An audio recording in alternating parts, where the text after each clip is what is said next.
My name is Sophia. I'm 35 years old, and I teach third grade at a bustling elementary school in Charlotte, North Carolina. For 8 long years, I was married to a guy named Ethan. He's 37 now, an accountant who always seemed so steady and reliable when we first crossed paths. Back then, I truly believed I'd stumbled upon my soulmate, the one who'd stand by me through thick and thin. But let me be clear, this isn't some fairy tale romance. This is the raw truth about how the man I vowed to love forever raised his hand to me in his mother's dining room, and how I turned that moment of sheer betrayal into a lifetime of consequences for him.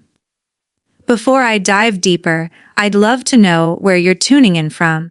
Share your city or even your country in the comments down below. And if this is your first time here, make sure to hit that subscribe button on Echoes of Hidden Truths for more unfiltered tales of deception, resilience, and sweet justice. You won't regret sticking around, because what Ethan and his mother never saw coming was that I'd been quietly preparing my escape route the whole time. A meticulously crafted strategy to unveil every secret they assumed was buried deep. Alright, let's rewind to the start, because to really grasp how I ended up here, you have to see the full picture, the slow build that led to the explosion. Ethan and I first locked eyes at a local charity fundraiser about 10 years back.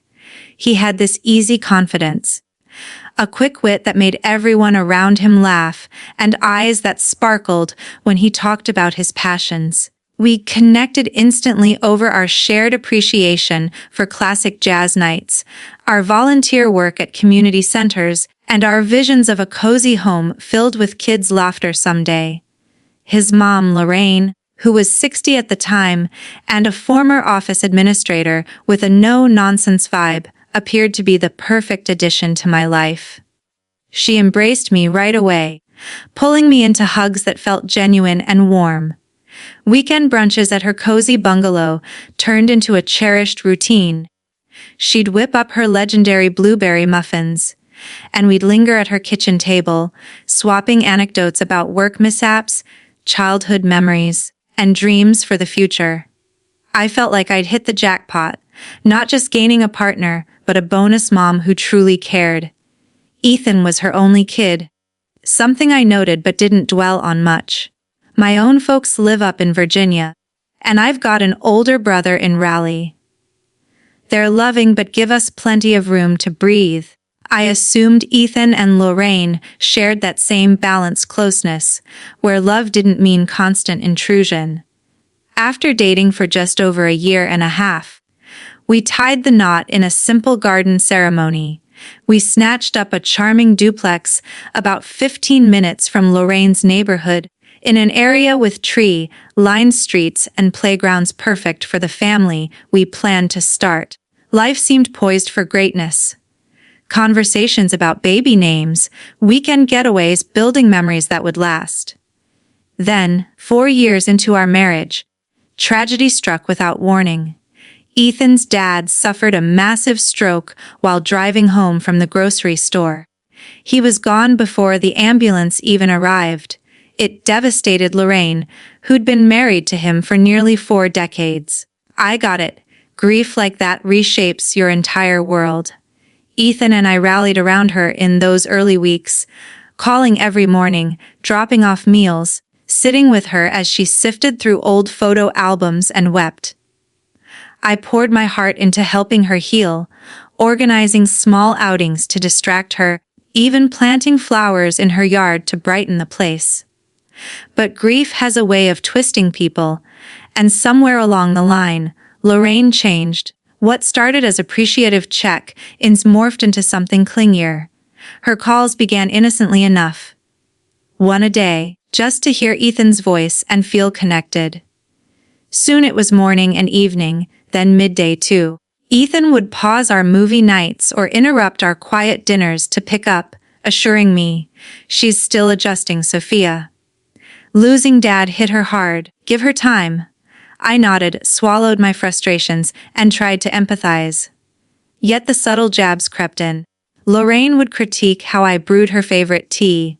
Too weak, dear. You need to let it steep longer. Or question why I hung Ethan's suits in the closet a certain way. She'd sigh dramatically about my long hours grading papers, insisting that a real home prioritized family over all that job stuff. Each time I voiced my unease to Ethan, he'd brush it off. Mom's always been outspoken. It's her way of showing she cares. Don't take it personally. She's suffered enough. I didn't connect the dots right away. But those were the red flags waving furiously, the subtle shifts that signaled a storm brewing. Lorraine wasn't merely mourning. She was reclaiming her spot as the central figure in Ethan's world, and she intended to sideline me completely to make it happen. I can still recall the precise afternoon when Lorraine's actions escalated from sorrowful overreach to outright scheming. It was roughly 7 months post-funeral. I dragged myself home after a chaotic day wrangling 25 energetic 8-year-olds, my feet aching and my mind fried. The instant I stepped inside, an unfamiliar scent assaulted me, lemon polish mixed with a hint of rosemary. Lorraine's go-to for deep cleaning. My heart sank as I surveyed the chaos she'd wrought in the name of help. The pantry shelves, which I'd arranged by meal type for efficiency, were now sorted by jar size. My collection of herbal teas, neatly labeled, had been dumped into a random basket. In the bathroom, Ethan's towels were folded into perfect hotel-style rolls, not the practical stacks I preferred. And there, on the entryway hook, the spare key we'd reluctantly given her for emergencies was missing. She'd entered our home unannounced, uninvited, and fixed what she deemed flawed. When Ethan walked in later, scrolling through emails, I kept my tone even. "Honey, your mom stopped by today. She reorganized the whole place." He glanced up briefly. "Oh yeah. She texted she might swing by with some leftovers." I inhaled sharply. "Ethan, this wasn't a quick drop-off. She used the key and touched everything. Can you please ask her to ring first from now on?" His expression hardened, that familiar defensiveness creeping in. "Sophia, she's just lending a hand. Your schedule's packed. She knows you're wiped out. Let's not make a mountain out of this." The word, ungrateful, hung unspoken, but it stung all the same. The real test came with our first big holiday hosting. I'd been prepping for weeks for Christmas dinner, marinating a prime rib, perfecting my aunt's cornbread dressing recipe, decorating the table with fresh evergreens. Lorraine arrived at 9 a.m., unannounced despite our noon agreement, arms laden with her own ingredients and a massive ham. "Figured I'd ease your load, darling," she chirped, breezing past me into the kitchen. By the time guests trickled in, she'd commandeered the space. Her ham sat proudly beside my rib, and when Ethan's cousin raved about the dressing, Lorraine beamed. "Well, us older folks have to pass on the real traditions. These modern recipes just don't hold up." Silence blanketed the room. My cheeks flamed. Ethan chuckled, patting her shoulder. "Mom, you're a riot." As if her public slight was harmless banter, not a direct hit to my confidence in my own home. The so-called health scares were the gut punches that nearly unraveled me. The initial one hit at midnight, Lorraine phoning in hysterics about dizziness and nausea. We bolted to the ER, my pulse racing with fear for her. Tests revealed nothing but stress. Doctors chalked it up to lingering grief. I exhaled in relief. But 3 weeks later, it repeated. And again. By the 5th episode in 8 months, I spotted the rhythm. These crises, conveniently aligned with our rare couple plans. A concert, a mini vacation I'd surprised Ethan with, even our anniversary brunch. The final time, as she clutched Ethan's hand in the hospital bed, Lorraine murmured, "If I were nearer, you wouldn't have to dash over like this. Imagine if it were serious and you were too far." Her eyes flicked to me triumphantly. It wasn't vulnerability, it was a calculated ploy to inch closer. I pushed for limits. Ethan, please tell her to call ahead before visiting. He relayed it, only for Lorraine to twist it into victimhood. Your wife wants me erased from your life.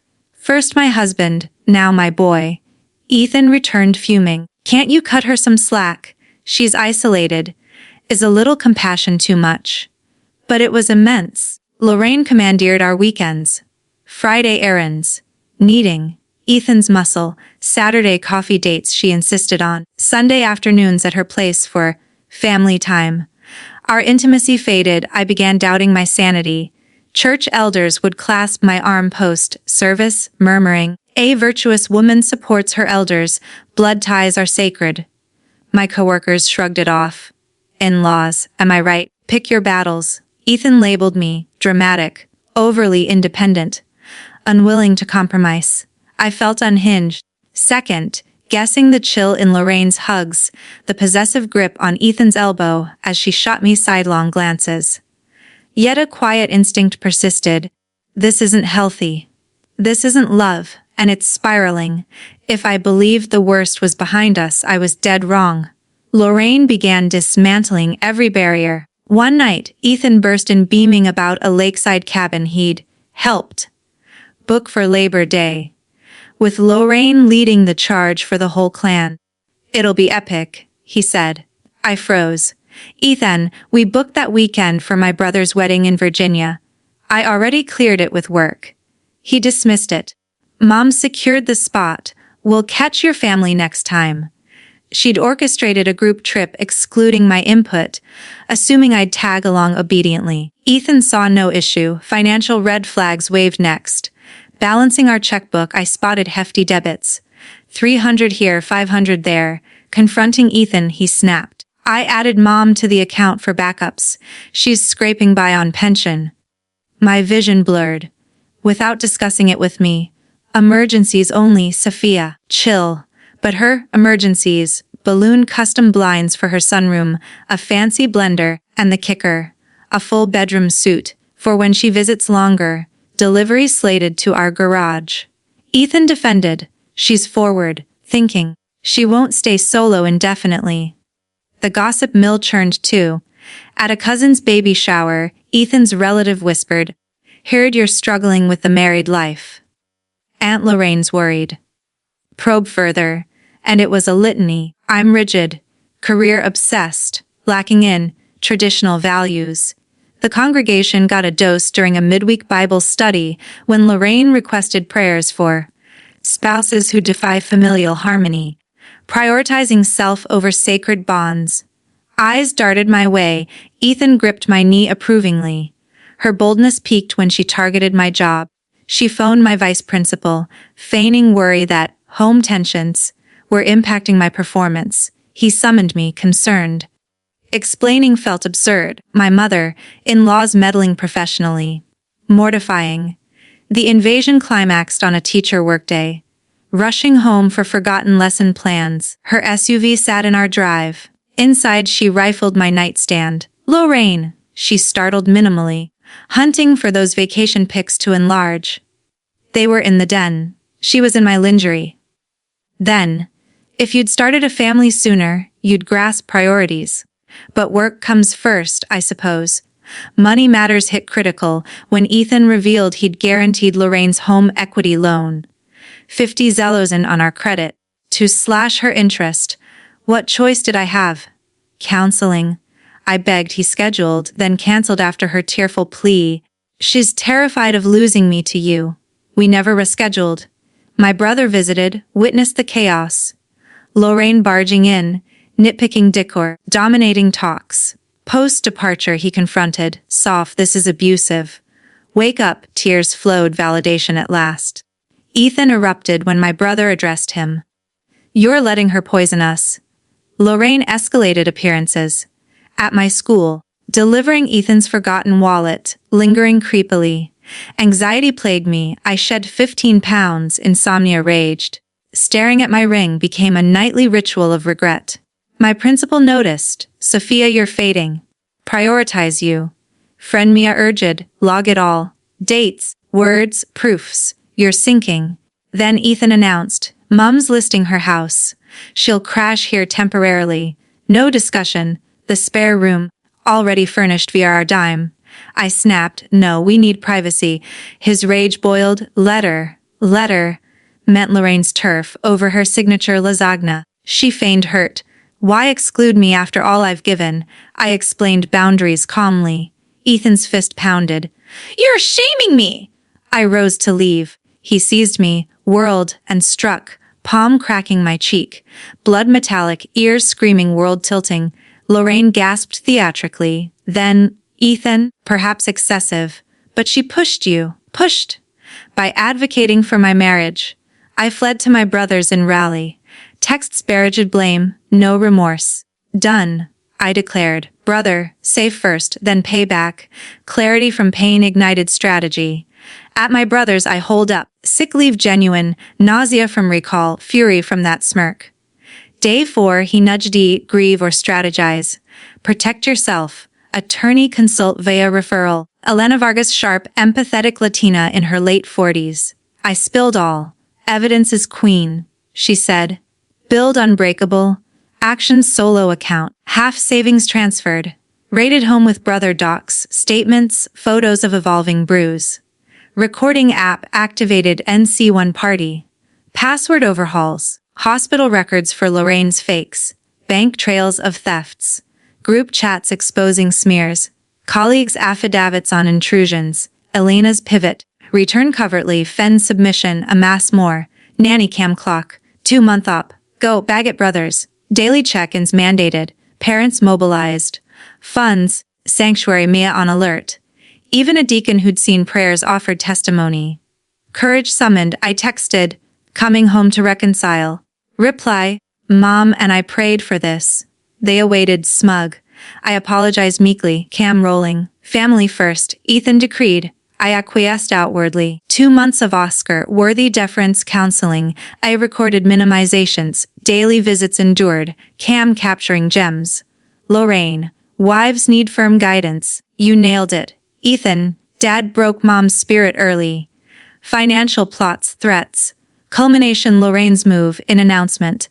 I countered. West's incoming. Room packed. Relatives deacon. Presentation bruise slideshow, ER notes, police filing, audios of control, banks texts, chaos denials, Elena Servita divorce DVPO, 1000, foot restraint. Family recoiled, Lorraine's sister. You've poisoned him. Exodus amid apologies. Aftermath, violations documented, arrests. Public releases flipped narratives, viral backlash. Church schism, job losses for Ethan, social ostracism for Lorraine, divorce swift, alimony extended order. I thrived, new school promotion, condo, cat named Liberty. Advocacy group founded, speeches delivered, healing via therapy. Ethan remarried into similar trap, Lorraine isolated, ailing. Family embraced me, reflections document early, seek counsel sooner, shatter isolation. Advice log relentlessly, secure finances, build networks, no laws, plan exits, reject negotiation. That strike liberated me. I'm unbreakable. What would you do? Comment experiences, thoughts. Like, subscribe echoes of hidden truths. Share resources below. You deserve freedom, peace. I walked into that house 2 days later carrying a small duffel bag and a heart that felt like it had been hollowed out and refilled with steel. Ethan and Lorraine were both there, perched on the living room sofa like judges on a bench, waiting to see how thoroughly I'd been humbled. I let my shoulders slump just enough, let my voice waver just enough, and I said the words they needed to hear. I'm sorry. I was wrong to walk out. I want to come home and fix this. Lorraine's eyes glistened with crocodile tears as she rose to hug me. Oh, honey, we're just so relieved you're safe. Ethan stood behind her, arms folded, nodding like a king granting clemency. Good, but you have to understand, family is non-negotiable. I nodded, eyes down, while the tiny nanny cam clock in my purse blinked its silent red light. Game on. For the next 8 weeks, I became the world's most convincing actress. I woke up every morning, brewed Lorraine's favorite chicory coffee exactly the way she liked it. 2 sugars, a dash of oat milk, and carried it to her on a tray with a smile that never reached my eyes. I let her rearrange my spice drawer for the 3rd time. I let her critique the way I loaded the dishwasher. I let her sit at my kitchen island and lecture me about wifely submission, while I nodded along, phone tucked in my apron pocket recording every syllable. The nanny cam caught it all, Lorraine on the phone to her bridge club bragging. She's finally learning her place.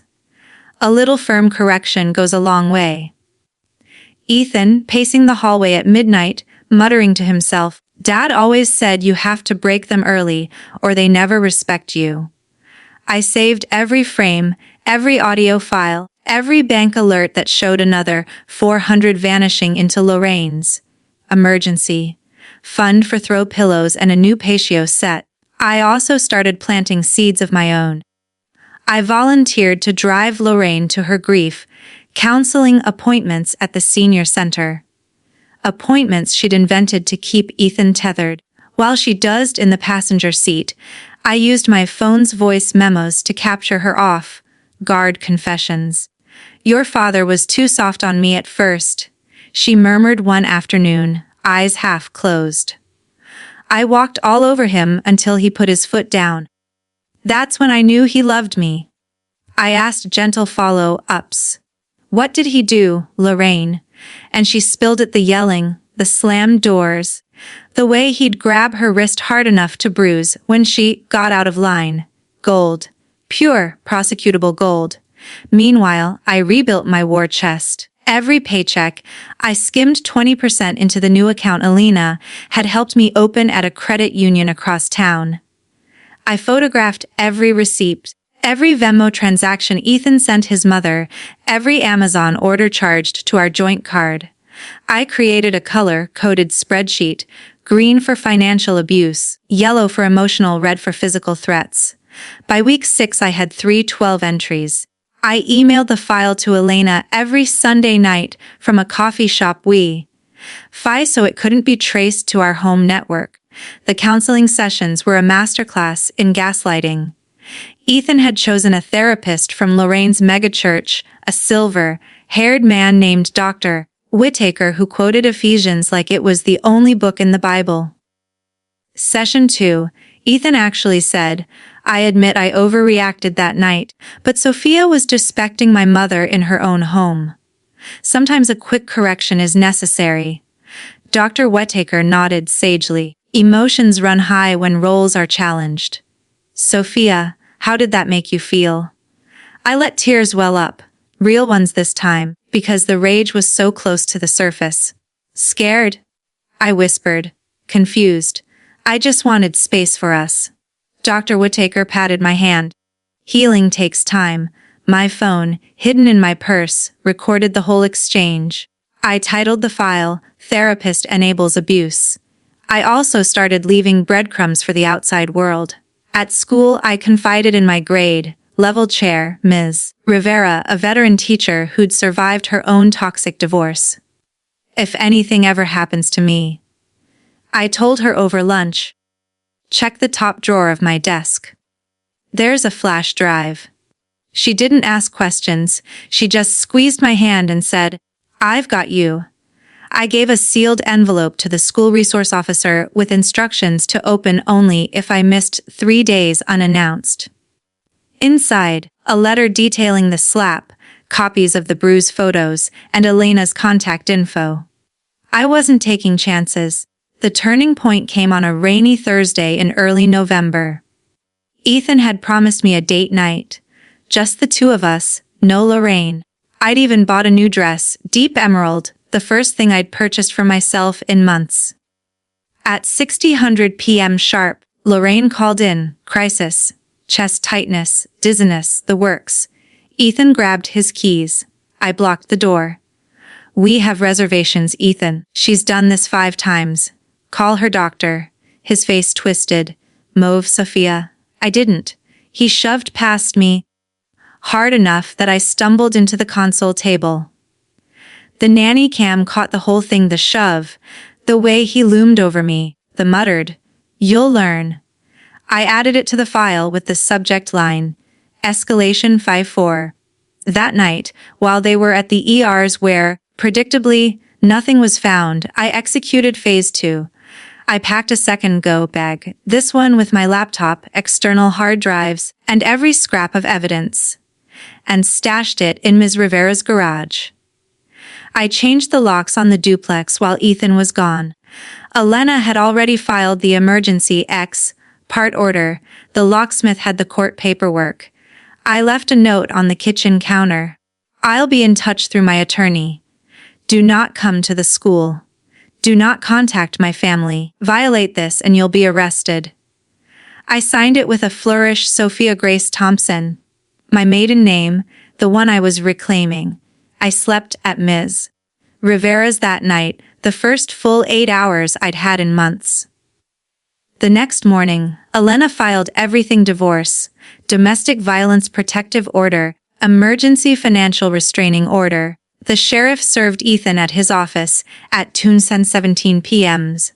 I know because the process server texted me a photo of Ethan's face draining of color as he read the papers in the lobby. Lorraine was served at her hair salon.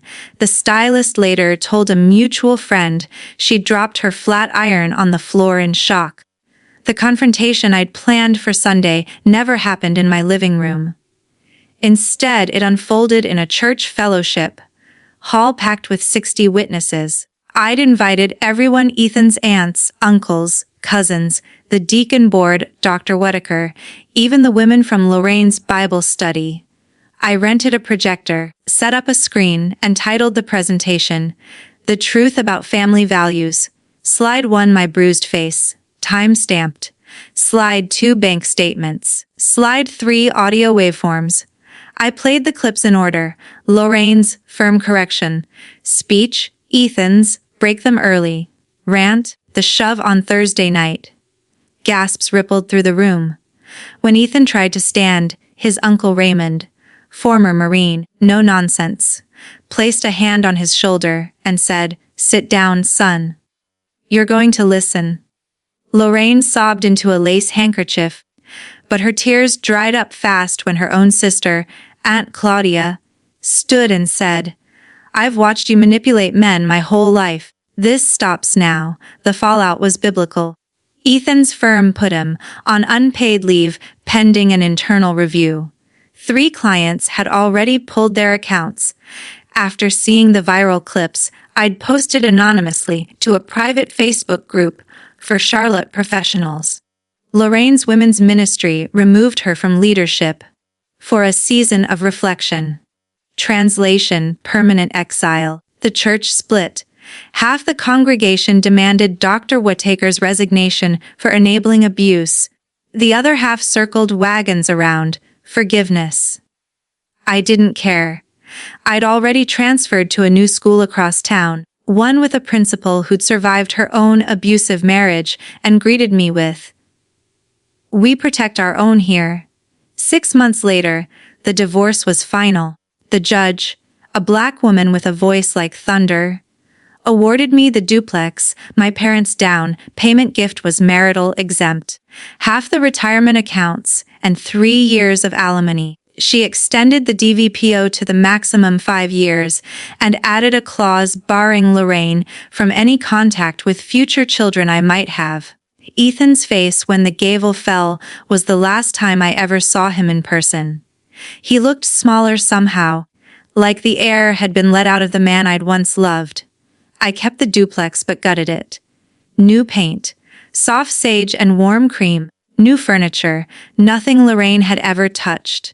I turned the spare bedroom into an office with a mural of Charlotte's skyline and a desk big enough for lesson plans and advocacy grant applications. I adopted a scruffy rescue dog named Moxie who sleeps at the foot of my bed and growls at anyone who knocks too aggressively. I started a podcast, Echoes of Hidden Truths, where women tell their stories without shame. Episode 1 broke 10,000 downloads in a week. Ethan remarried 18 months later to a woman named Kayla who moved into Lorraine's house with him. Rumor has it Kayla lasted 4 months before filing her own restraining order. Lorraine's blood pressure spiked. She's on 3 medications now and banned from the country club for creating a disturbance. Ethan's income is down 60%. He sold his Rolex to cover legal fees. Last I heard, he's renting out his childhood bedroom on Airbnb to make ends meet. Irony is a patient teacher. I still get cards from Aunt Claudia on my birthday. She writes, "You saved our family from itself." I speak at domestic violence shelters twice a month, training women how to build evidence binders, how to freeze their credit, how to disappear safely if they need to. I'm finishing my administrative certification. Principal by 38, God willing. And I'm dating a jazz musician named Malik who asks before he touches my arm and texts me good night every single evening without fail. Sometimes, late at night, I replay the security footage from the night Ethan shoved me. I watch my own face in the frame, calm, steady, already planning. That woman isn't a victim. She's a general, and she won. If you're still here, thank you. Thank you for witnessing. If you're in the thick of it right now, hear this the moment you decide your peace is worth more than their comfort. The tide turns. Start with one photo, one journal entry, one trusted friend, one locked drawer. You don't need permission to save yourself, you only need a plan. Drop your city in the comments. Tell me the moment you knew you had to leave. Or the moment you realized you could stay and fight smarter. Hit subscribe, share this with someone who needs it, and check the description for hotlines, legal aid, and support groups. You are not alone. You are not crazy. And you are so much stronger than they ever counted on.